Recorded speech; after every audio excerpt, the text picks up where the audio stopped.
So Egypt's Ministry of Internal Affairs is calling the situation in the country a civil war now, demanding politicians intervene. What do you think can be done at this point? We have a very serious situation in Egypt. And what was started as the Arab Spring almost 2 years ago in 2011 has somewhat been hijacked by what you might call a combination of the Muslim Brotherhood and Salafist networks. And so now people are seeing that it appears that President Morsi and the Muslim Brotherhood are moving more and more for consolidated political control. And the population is not accepting it. And the demands and the dreams and the aspirations of the Arab Spring from January 2011 have not been met. And the United States and President Obama in particular is playing a very bad role.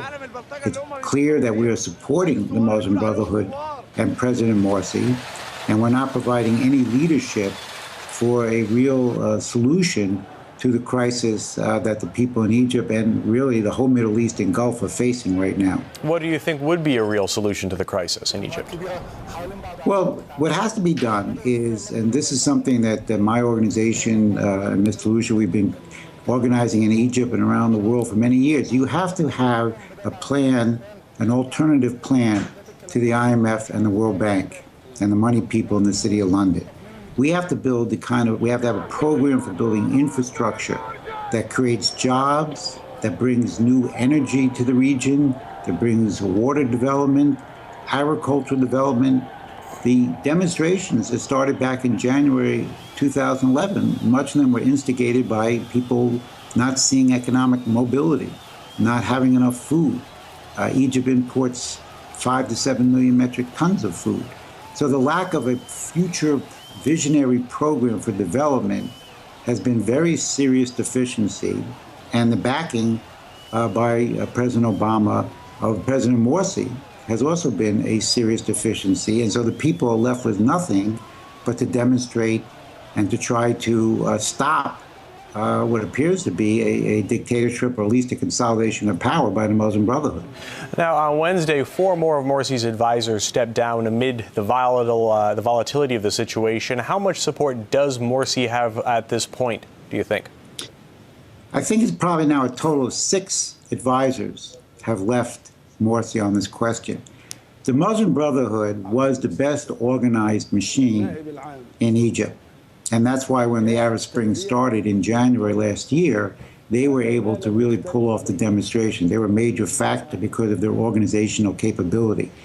And they still have a very strong organizational capability. Some people who are contacts from the area have told us that they don't think the population is strong enough to counteract the organizational power of the Muslim Brotherhood. But we're in a very unusual political period where nonlinear events are going to be occurring. And I don't think we can say definitively, although it appears that way, but we can't say for sure that Morsi is going to be able to pass this constitution on December 15th. And we also have to look at the fact of what is going on in the rest of the region with the situation in Syria moving closer and closer to war.